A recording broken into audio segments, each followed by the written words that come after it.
Just wanted to kick us off tonight with just a little devotional thought. I have been feasting in the book of Philippians the last couple of weeks. It's been such a meaningful passage to me, epistle to me, mainly because of the context. The Apostle Paul he's quarantined. He's in prison, and he's writing his young churches. He's continuing his apostolic work. He's seeing the mission of the kingdom go forth from quarantine. And I've just been really meditating on chapter 4, and it's a very familiar passage. We all know it well, but it's one thing to know it, and it's another thing to live it, to have it down in us. And I don't know about you, but of course, what we're doing tonight as leaders is we are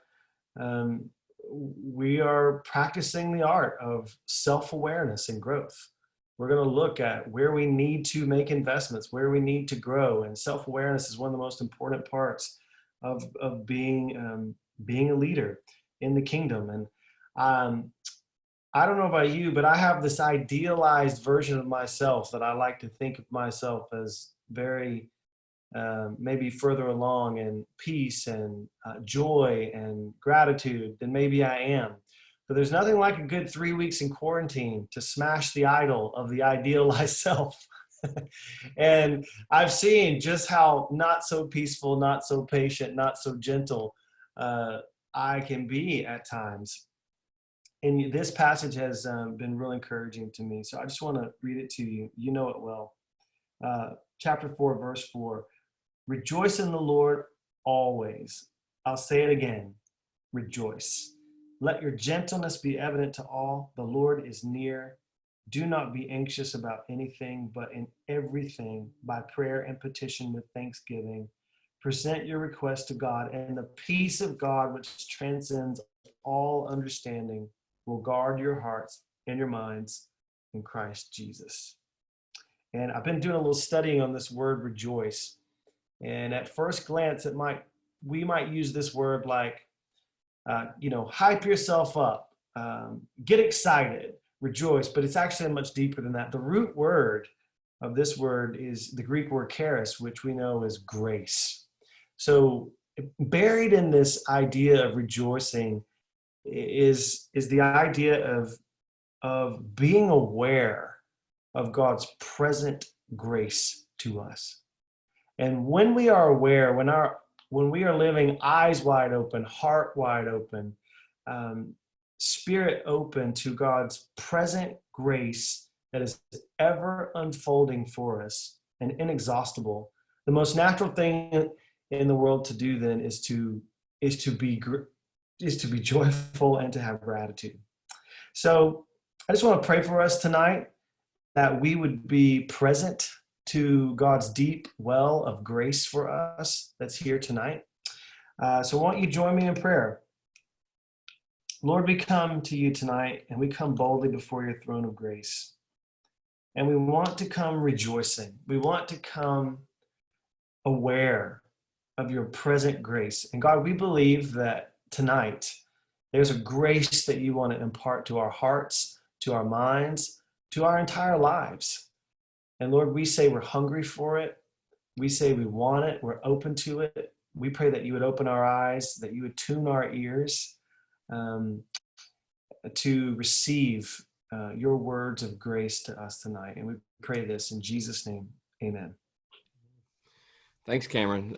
Appreciate that devotional thought, just kind of kicking us off. And by the way, we're going to be using the chat button at the bottom. So if you have prayer requests that you want to be prayed for, Marcus Cole's going to be kind of handling the chat room down there. So if you have places that you need grace, that you need joy, those be some things that you can just put in the chat room. We're going to be asking you to go to that several times throughout the webinar.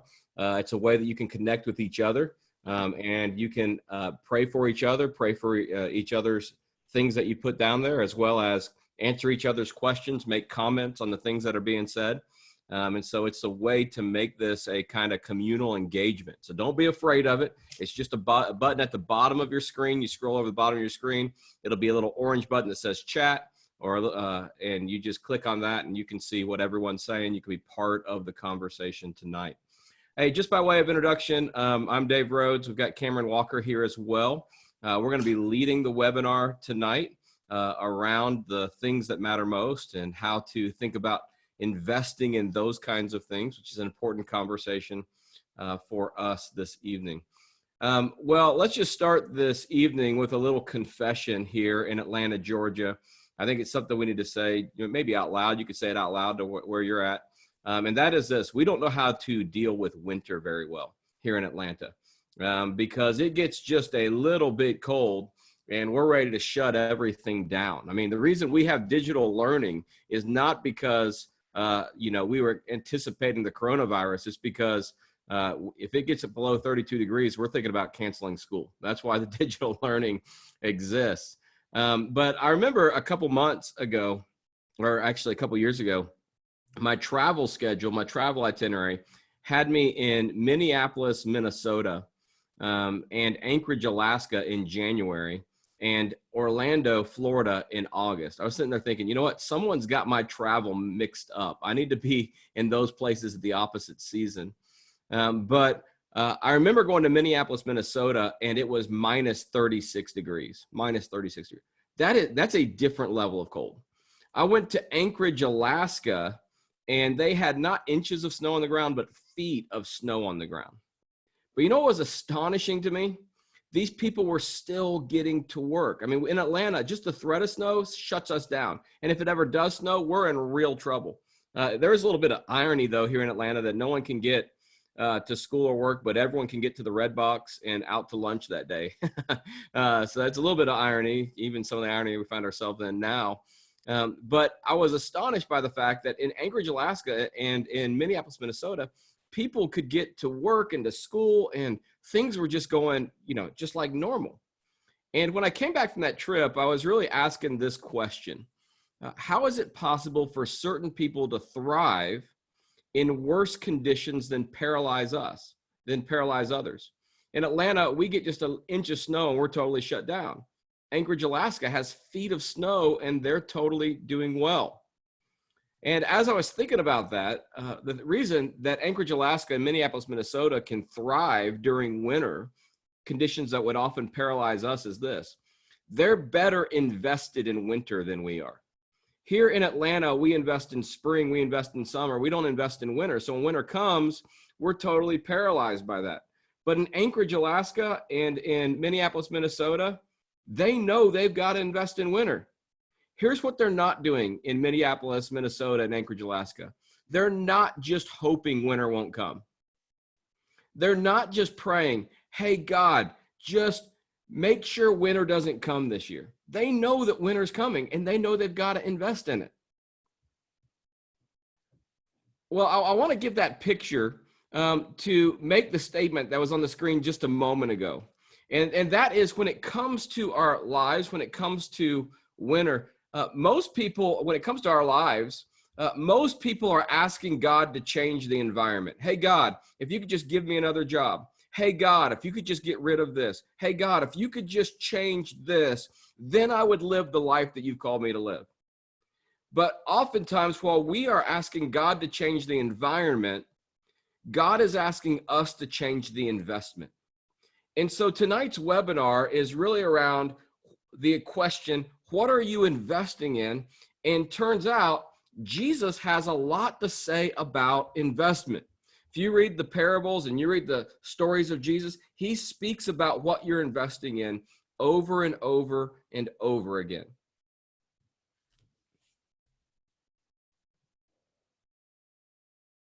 Cameron, you're on mute, man. I'm sorry. I don't know how to use Zoom, guys. Just on it 8 hours a day. Hey, if you've got your Bibles and you'd like to turn, I'm going to read this parable from Matthew 13:44 through 46. If you don't, no problem. I'll read it for you. I'm reading from the NIV translation, and it says, "The kingdom of heaven is like treasure hidden in a field. When a man found it, he hid it again, and then in his joy went and sold all he had and bought that field.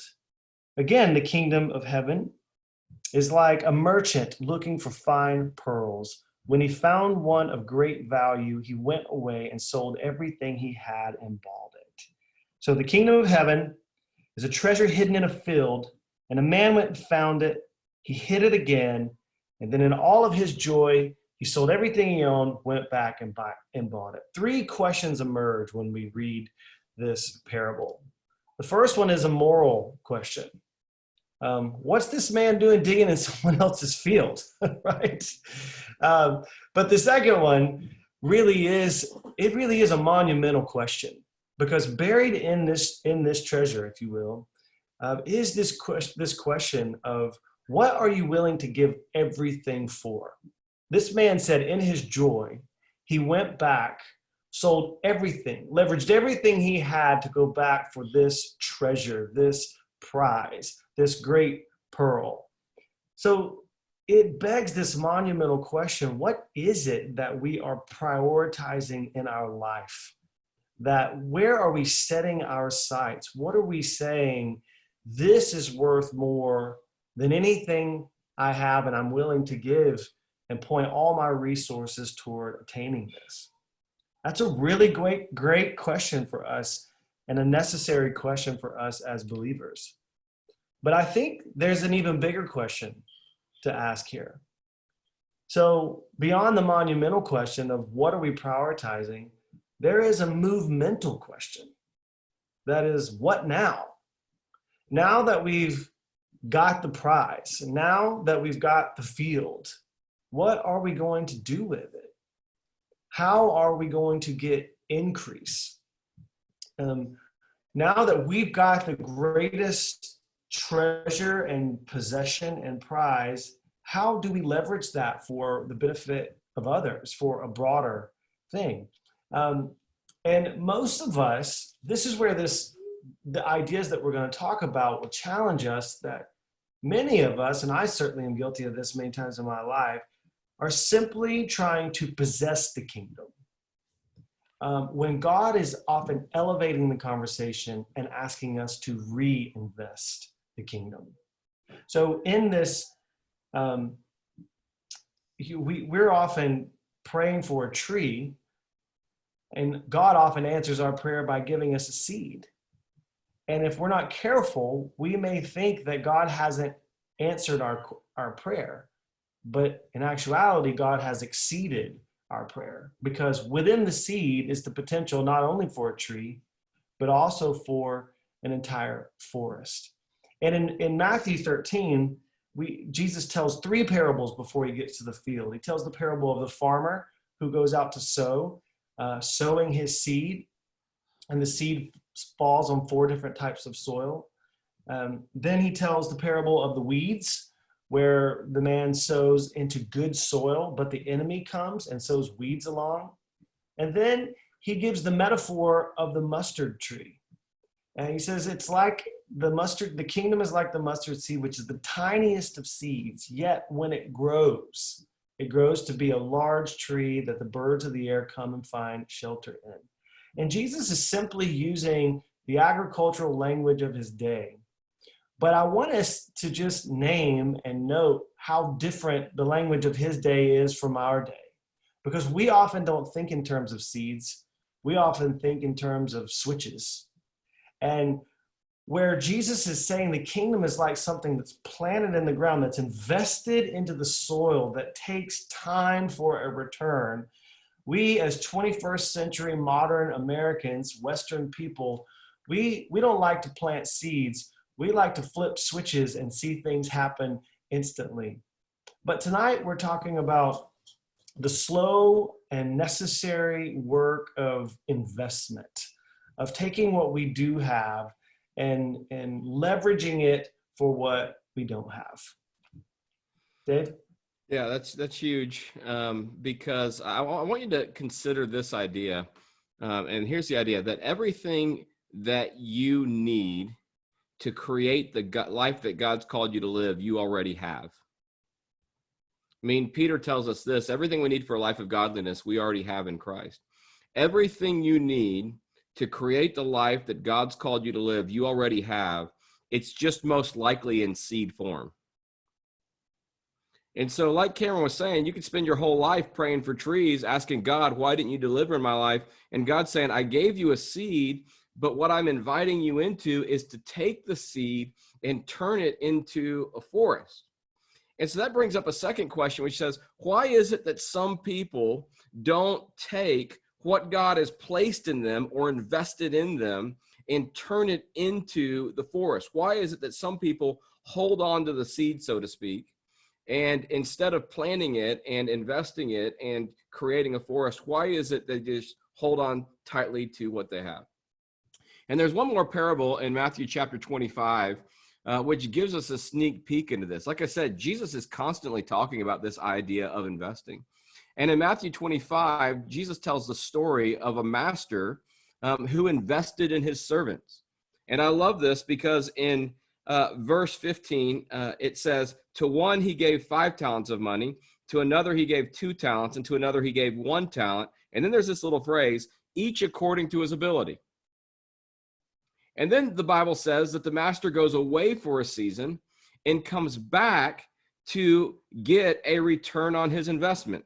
Verse 9, it says this, after 19, after a long time, the master of those servants returned and settled accounts with them. The man who had received the 5 talents brought the other 5. Master, he said, you entrusted me with 5 talents. See, I've gained 5 more. And listen to the master's response. His master replied, well done, good and faithful servant. You've been faithful with a few things. I'll put you in charge of many things. Come and share your master's happiness. Then the man who had 2 talents also came. Master, he said, you entrusted me with 2 talents. See, I've gained 2 more. The master replied, well done, good and faithful servant. You've been faithful with a few things. I'll put you in charge of many things. Come and share in your master's happiness. Then the man who had received the 1 talent came. Master, he said, I knew that you were a hard man, harvesting where you have not sown and gathering where you've not scattered seed. So I was afraid and went out and hid your talent in the ground. See, here's what belongs to you. His master replied, you wicked, lazy servant. So you knew that I harvest where I have not sown and gather where I have not scattered seed. Well, then you should have put my money on deposit with the bankers so that when I returned, I would have received it back with interest. Then he says, take the talent from him and give it to the one who has 10 talents. For everyone who has will be given more, and he will have an abundance. And whoever does not have, even what he has will be taken from him. And throw that worthless servant outside in the darkness where they'll be weeping and gnashing of teeth. So this is a parable from Jesus. And this parable from Jesus is pretty simple. It's a master who goes away, invests in a few servants, comes back a little while later and expects a return on his investment. He's trying to look for his ROI. As the different servants come in, the guy with 5 gives him 10 back, the guy with 2 gives him 4 back, and the guy with 1 just gives him his talent back. Now, within this simple story, there's a couple disturbing realities.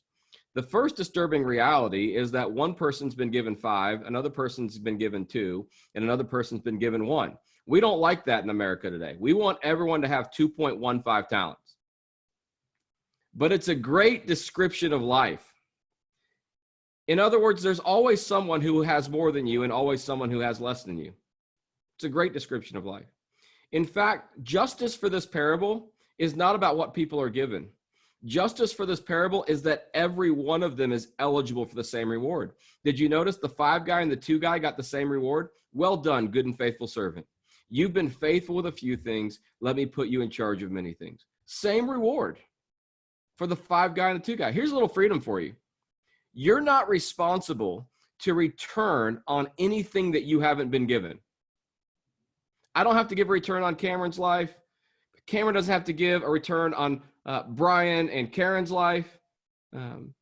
Karen doesn't have to give a return on Chuck's life. I mean, but you do have to give a return on what you have been given. But the second kind of disturbing reality is that the master's approach to the one guy. I mean, the one guy, all he does is play it safe. He doesn't waste it. This isn't the prodigal son. Literally in his day and age, the safest thing that you could do with any treasure was to go and hide it in the ground, which is why some other guys digging in this field and finding the treasure. But the safest thing you could do, literally in Jewish law, if you did that, you were no longer responsible because you had taken the safest possible approach to the treasure. So all this guy does is play it safe. And yet the reply of the master is astonishing. It's not, hey, could you do that better next time? It's, you wicked, lazy servant. That disturbs me. Because when it comes to Jesus, I know there's the people who are totally invested and the people who are totally gung-ho. And then I know there's the people who are wasting their lives. What I'm looking for most of the time is the middle ground. I just want to kind of play it safe with my life. And Jesus eliminates the middle ground. Because neutral for Jesus isn't neutral, it's evil. And so as I've been reading this parable, I've been thinking about, why is it that we don't invest in what matters most? And here's the 3 reasons. We're going to go through them real quickly, and then I'm going to ask you to enter into this a little bit. 3 reasons I think people don't invest is 1, insecurity, 2, fear, and 3, deception. These 3 things. Insecurity. What's insecurity about? Insecurity happens when we undervalue what we've been given. I mean, maybe this guy in the parable is looking around at everyone else and saying, well, she's got 2 talents and he's got 5 talents and I've only got the 1 talent. And he's looking around at what everyone else has and he's totally paralyzed. Let me ask you this. Have you ever been around someone who's always eating off of someone else's plate? This is my wife, Kim. She wants to play it safe. She wants to go to the same restaurant, order the same thing. I want to go to a new place, order something new. But when my food comes out, all of a sudden I find her fork on my plate. You guys have heard me share this before. When Kim and I first got married, we would go through the drive-through because that's all we could afford. And I'd be like, all right, we're going to get our sandwiches. And hey, hon, would you like any fries? And she'd be like, no, I don't want any fries. And then we would drive off. And next thing you know, her hands are in the bag eating my fries. It's like, I thought you didn't want any fries, because I guess the calories don't count if you didn't order them, right? Now, after 22 years of marriage, I know exactly what to do. We go through the drive-thru and say, hon, I know you don't want any fries, but I'd like 2 fries, please. Could I have 2 fries? If you've ever been to Disney World, you know this feeling. You love it when you have a fast pass, right? You go to the front of the line, you're like, you suckers got a fast pass. I got a fast pass. It's amazing. But you hate it when someone else does, right? You think bad thoughts in your mind about those people with fast passes, those spoiled people. I mean, you are making judgments in your mind. This is what insecurity does. It spends so much time looking at what everyone else has that it undervalues what you have, what you've been given. The master here made a great investment in each person. Literally, a talent is a year's worth of money. He made a great investment. But here's the deal. If you and I aren't careful, we can spend our entire lives looking at what everyone else has and undervaluing what God's given to us. In Atlanta, that's everywhere. It's the keeping up with the Joneses kind of idea that just kind of rules your life. All right, number 2, fear. If insecurity is about undervaluing what you have, then fear is about overvaluing what you could lose. Maybe the guy's just thinking, you know what, I only got 1 talent. I got to hold on really tightly to this talent because I've only got 1. And what if I lose it? Richard Foster says, we often hold on so tightly to the good that we know that we can't receive from God the greater good that we don't know. God has to help us let go of our tiny visions so that we can receive his greater good in our life. Maybe out of fear, this guy's overvaluing what he has and he's holding on to it. But here's the problem. You've heard me talk about this. We hold on so tightly. And the problem with clenched fists in our life is not just that we're holding on to what we have, but it keeps us from receiving. It's when we open our hands up that we find the posture of open hands is both the posture of giving and receiving. Now, it's interesting here how we read things into this parable. I mean, who says the guy with 1 talent, if he lost it, the master wouldn't have said, you know what, here's another one, give it another go. We always read into it, our own ideas. It just says, well, man, if he loses it, he's totally out of luck. But who says that? Where do we get that from? That's not in the parable. And inside the parable, what the parable is calling us to is a moment of risk. Can I just tell you something? It will never get easier to risk in your life than it is right now. It will only get harder. The more stuff you have, the harder it is to risk. I remember when we were in seminary, we kind of sold everything, moved to Greenville, South Carolina, and started a ministry. But we didn't have anything. You know what was harder? 10 years later, when we had a whole lot of good things that God was doing through our ministry, and we had accumulated some things, and God asked us to do the same thing. It was only harder 10 years later to risk. It never gets any easier to risk. And by the way, I just want to suggest to you that for the master, he's already won in this. I mean, just think about the parable. The master invests 8 talents, 5, 2, and 1. When he comes back, the 5 guy gives him 10, the 2 guy gives him 4. He's already got 14 talents. So this guy could lose his talent and the master would still win. I want to free you up tonight to just tell you this.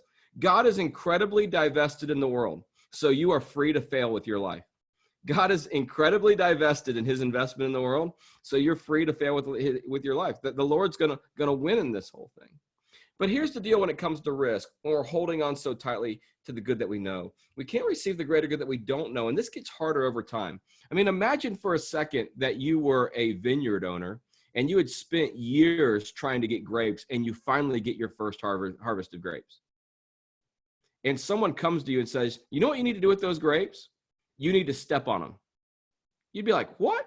Are you kidding me? I've spent my entire life trying to get grapes. Why would I crush those grapes? Or if you were an olive farmer and you finally got a crop of olives and someone came to you and said, you know what you need to do with those olives? You need to press the olives. You'd be like, are you kidding me? I spent my entire life trying to get olives. Why would I press those olives?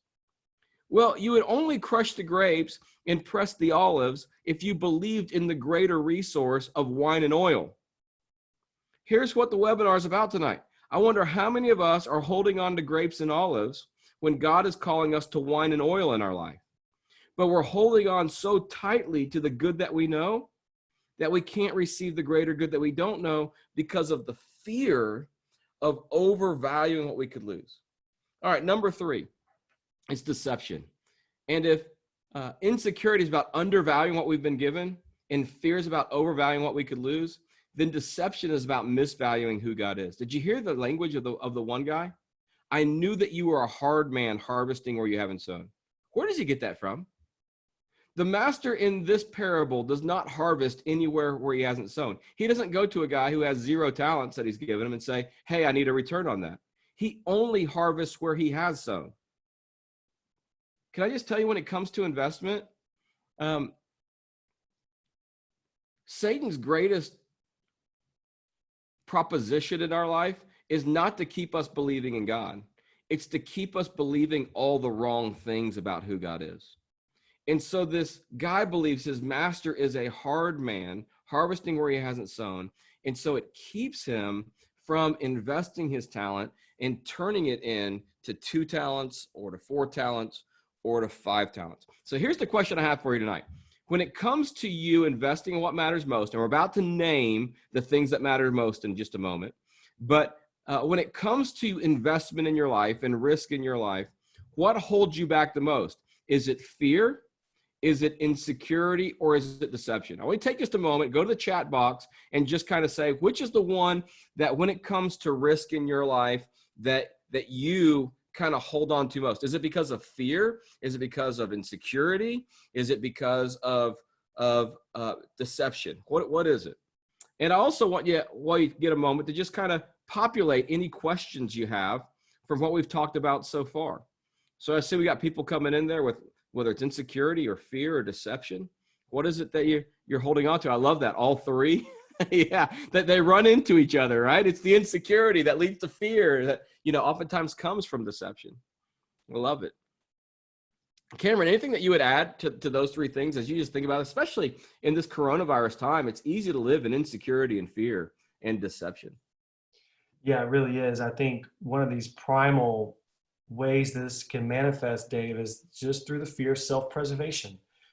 You feel that. You walk into a grocery store now, and there's a little bit of like, who's sneezing beside me, and what are you carrying, and who's going to get the last Clorox wipes or the toilet paper. There is a bit of just fear and insecurity that will cause us to hunker down and live out of self-preservation when we get, as Dave often says, that crisis reveals our capacity. It reveals what's really down inside of us to emerge. And in a crisis, sometimes again, like we were saying earlier, the idealized self that we have can crumble quickly. And we see really quickly how motivated we are by fear and insecurity.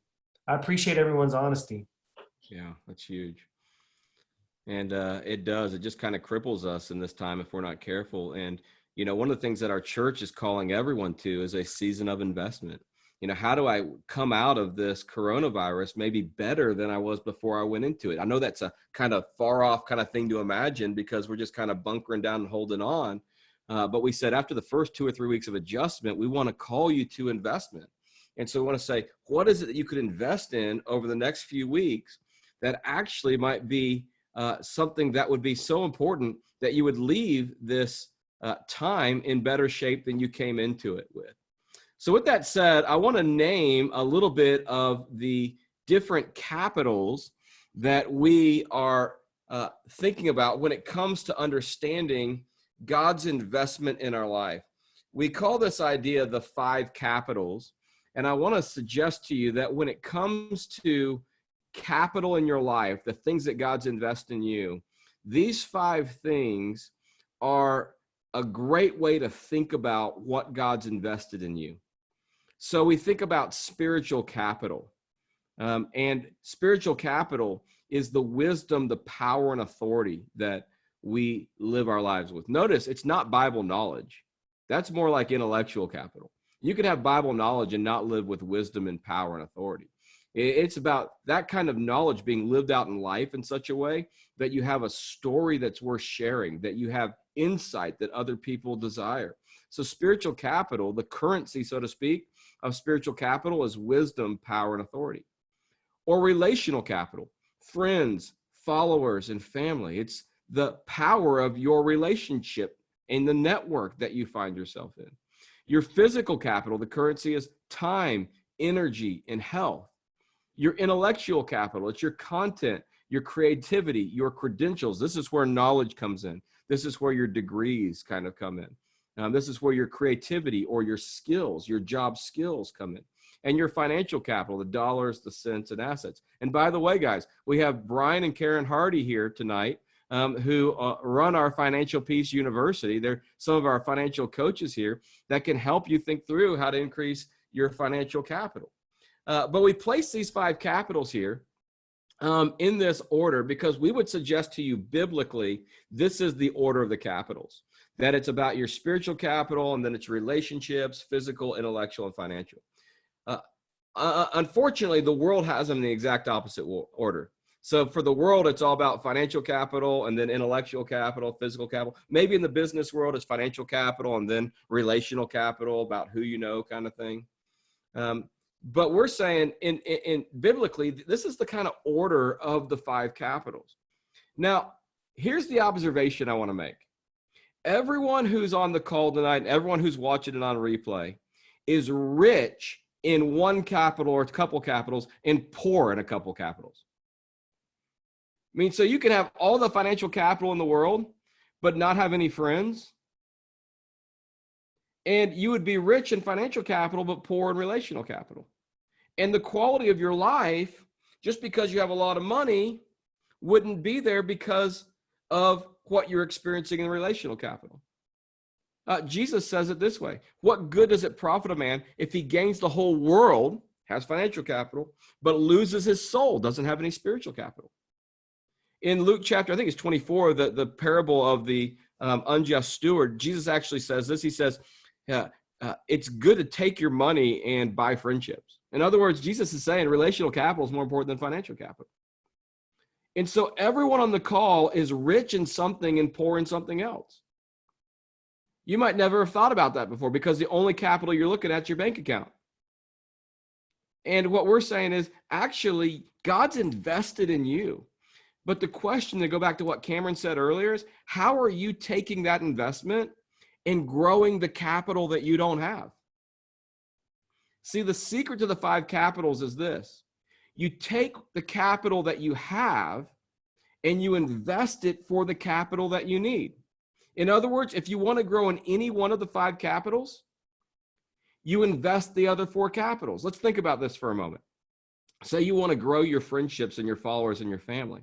Well, you might need to pray about that and invest some spiritual capital. Say, God, I know that you're a God who is a family on mission, and you're constantly bringing the helpers suitable into people's lives from Genesis 1 and 2. Help me see who you're bringing into my life. That would be an investment of spiritual capital. You're going to need to make an investment of time and energy to actually invest in people who might become your friends. You might need to read a book about, the way that friendships grow. It's probably going to cost you some money. I mean, think about this in this time. If you want to grow your relational capital in this season with your neighbors, you might need to pray for your neighbors. You might need to go around and collect prayer requests from them. You might need to carve out some time to go prayer walking. You might need to think about, how to engage in conversation and read the CDC guidelines to think about how to do that in a good way. You might need to invest some money to grow that relational capital. So my question for you tonight is this: what is it that you're rich in right now? What is it that you're poor in right now? And over the next 8 weeks, what is it that you might want to grow by investing the others in? Let's just say right now you're scared about financial capital. And you're thinking, I'm not sure if I'm gonna get paid, and I need to kind of grow this kind of financial capital. Well, again, you might need to go to God on that. You might need to take a financial peace university kind of investment and say, what does Jesus say about money? How can I be, wise about my money right now? You might need to start making phone calls to people in your relational network, because your next job is probably more dependent upon who you know than what you know. So why don't you begin to work that relational network? Again, it's going to take some time and energy for that to happen. And you might need to look out for your health in regard to the virus or different things like that, so you can maximize those times. Intellectual capital, you might want to take an e-course or something like that, that you say, you know what, I've always wanted to know more about this subject matter or grow this skill. And I'm going to grow this skill while I'm not able to go out and do my normal work or routine. See, the secret to growing whatever capital you don't have is in the other capitals. Cameron, anything you want to give to that? And just, by the way, if you have questions, this is another great time to ask questions in the chat zone about the 5 capitals. Or if you have comments, make those in. If you, have different things, or if you want to type in, what's the capital right now that you might think you want to grow in? Cameron, come on in. Yeah, so good, Dave. The one that is standing out to me right now in this current context is, I think we can't underestimate or undervalue how important our physical capital is in this time of quarantine. And certainly that relates to time and energy, but specifically to the health piece. There is no true spirituality disconnected from our physicality. And that sometimes the most spiritual thing we can do to pull us out of a spiritual rut or heaviness is to take a walk, and like John's been encouraging us, take a prayer walk, walk around your neighborhood, see your neighborhood with fresh eyes, but just breathe the air, get outside.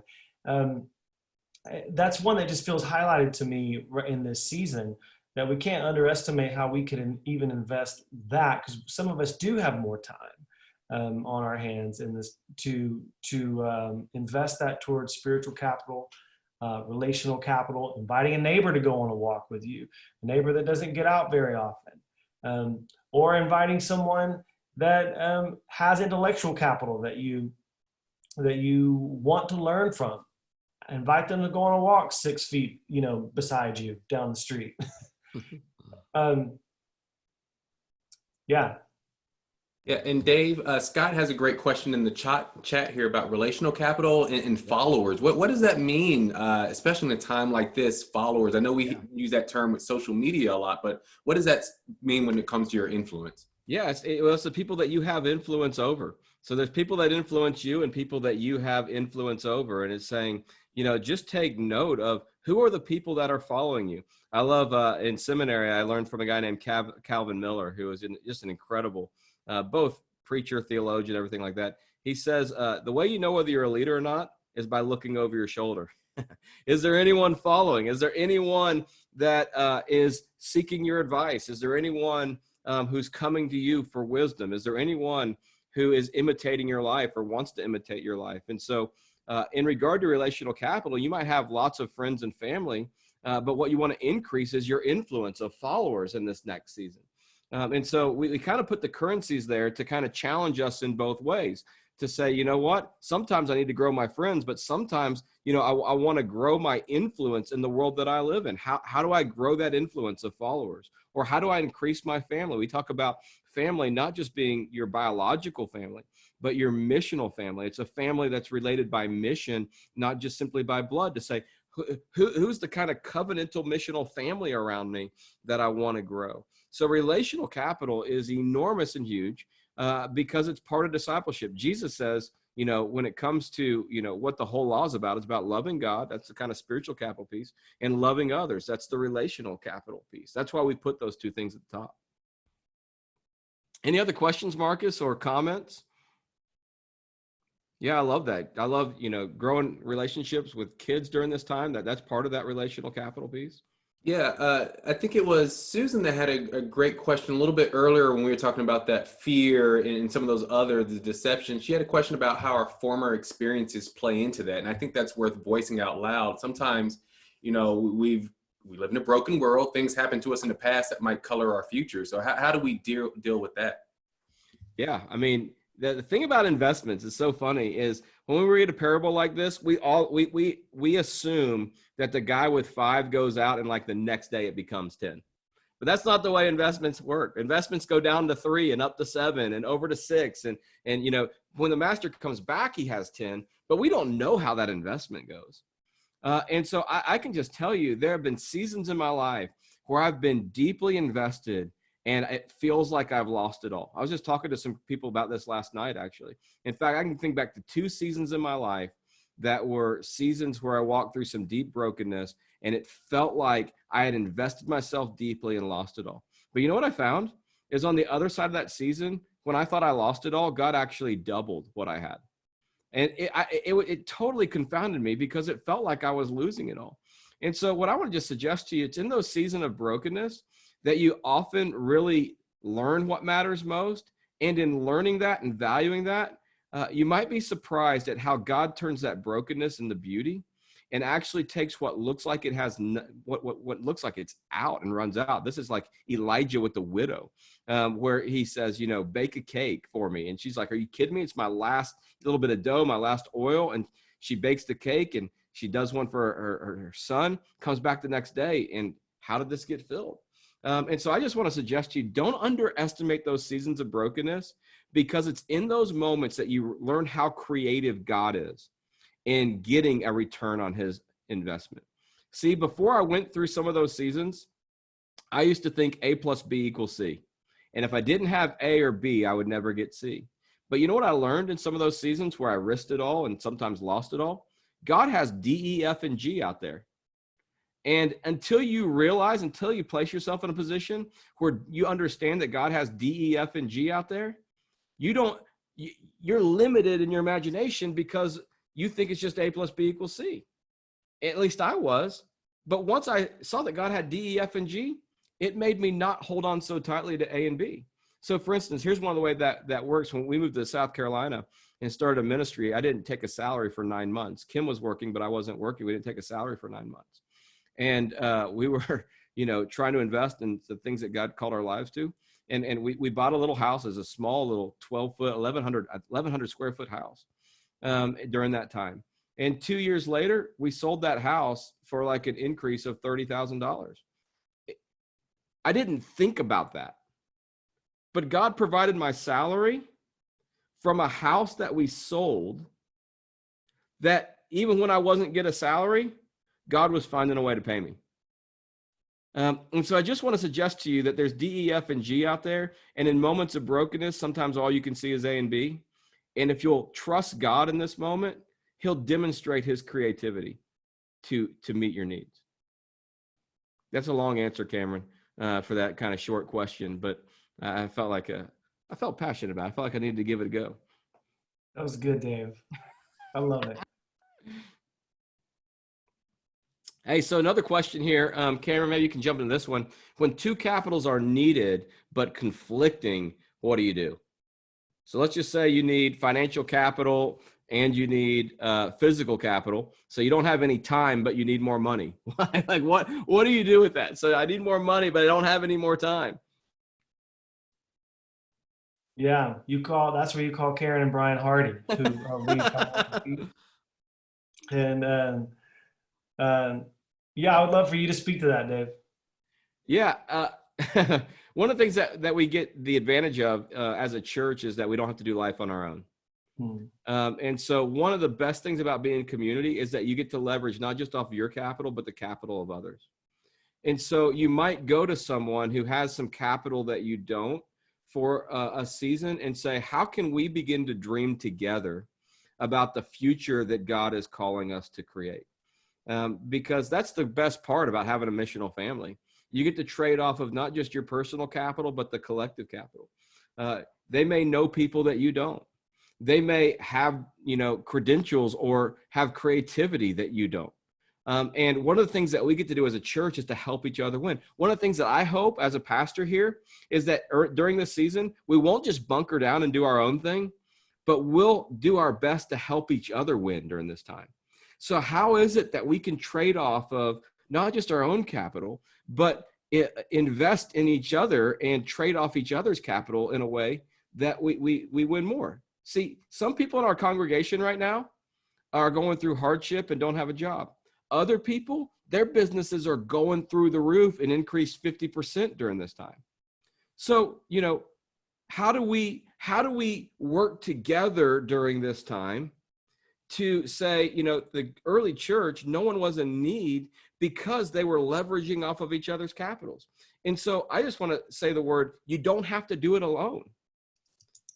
Reach out, find other people that you're connected with and figure out what capital you have together and how you can trade off of those things together to create a better future for both of you. I was reading Daniel 2 this morning, and Daniel uses his spiritual capital to grow in Babylon when he tells Nebuchadnezzar his dream. But the thing I loved about Daniel when he did that, it says that Nebuchadnezzar made him governor of Babylon. And the first thing that he did is he looked out for Shadrach, Meshach, and Abednego, and he appointed them to high positions in Babylon. I love this because Daniel's winning with his life, but he refuses to win alone. He makes sure that when he wins, his friends win with him. That's what beautiful community looks like. That's what winning beautifully looks like. You don't win alone. You help everyone around you win as you win. Hey, so we're running up against time tonight. So I want to give you this worksheet. You can, if you'll email us at adults@gfc.tv, we will give you this worksheet. That's an exercise that you can do on your own. You can do it with your spouse. And it's kind of an invitation into the Matthew 25 parable. So you see there on the worksheet, it lists the 5 different capitals, and it says my life now. Here's the way you're going to work this worksheet. I want you to imagine that I gave you 17 gold bars. Why 17? Because it's a deeply spiritual number. No, I'm just kidding. It's not. It's a prime number that can't be divided by 5. 17 gold bars. It's a prime number. You can't be divided by 5. And I want you just to take a moment. You can do this even now on a sheet of paper if you want to, and just kind of say, where would you say your capital lies? If you've got 17 gold bars, what do you have more of and what do you have less of? We give you a fixed number like 17 because you have to decide what you have more of and what you have less of. So you might say, you know what? I've got 2 gold bars of spiritual capital, but I've got a lot of friends and followers. I've got 6 of that. Or, my physical capital, I've got 1 or 2, but my intellectual capital, I've got a couple degrees. So I've got 6 of those things. I've got 3 of financial capital. Whatever it is, it's got to equal 17. All right. So it's got to equal 17. And you got to make some decisions about what you have more of or what you have less of. And so you'll just take 2 or 3 minutes. It's got to equal 17. And you just do inventory of your capital that you have right now. Once you've done that, you're going to go to the column that says my life 3 years from now. And I want you to imagine that you're going to be a good steward. So you're going to double the investment. All right. So you're not going to just hold on to what you have. You're going to double it. 17 times 2 is 34. And so now you got 34 gold bars to place wherever you want to. In other words, in order to live the life that God's called you to, where do you need your capital to be? The first column, my life now, is where my gold bars are at currently. Well, we're going to imagine you double your investment, but now you can place them wherever you want. And so in the second column, it needs to equal 34. And if you'll do that, and you'll say, this is where I want my capital to be, what you're going to look and see between the two columns is where the gaps are.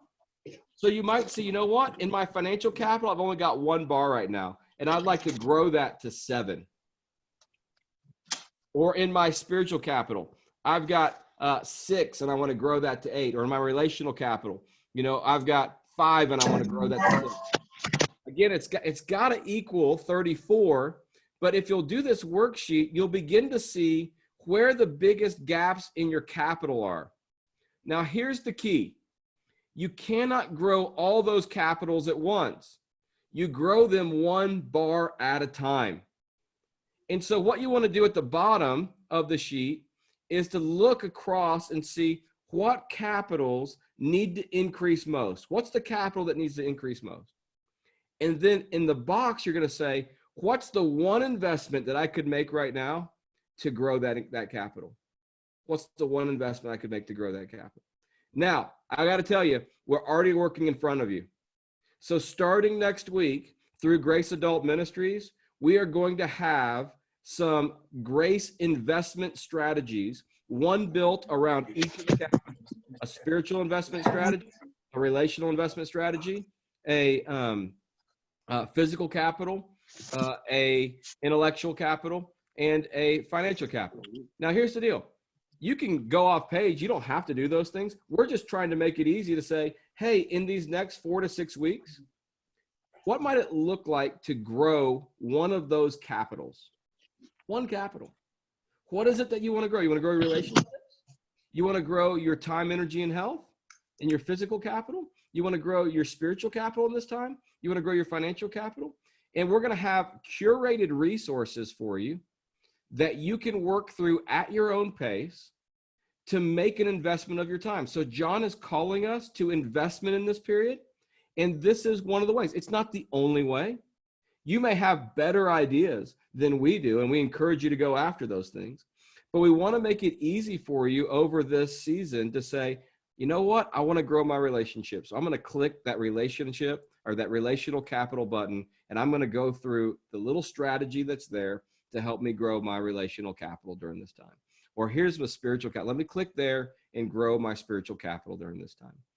I would encourage you, if you want the worksheet, you got to email us at adults@gfc.tv. Marcus will put that in the chat. Email us there. We will send you out this worksheet that you can work through on your own. If you're a couple, this is awesome to do first on your own and then bring it together, because I guarantee when you come together, you're going to think you have capital in one area, and your spouse is going to think you don't have capital in that area and think you have capital in another. And it's going to create an incredible conversation with you and your spouse to think about where our capital really lies as a family, and what's the capital that we might need to really work to invest what we have to gain for this next season of our life. So if you'll do the worksheet together, not only will it be a great discovery exercise for you, it'll be a great conversational tool for you and your spouse to work through, or you and your friends to work through, or you and your community to work through, to think about how you can trade off of each other's capital. So we want to give you that worksheet tonight. We want to tell you we've got investment tracks coming in the next week that you could take advantage of. And what we want to say to you loud and clear is this: don't waste this time. Don't just hold on to what you have because of fear, insecurity, or deception. Take a risk. Take a risk. Invest in this time, because you might be surprised at what God wants to do in the back end of it.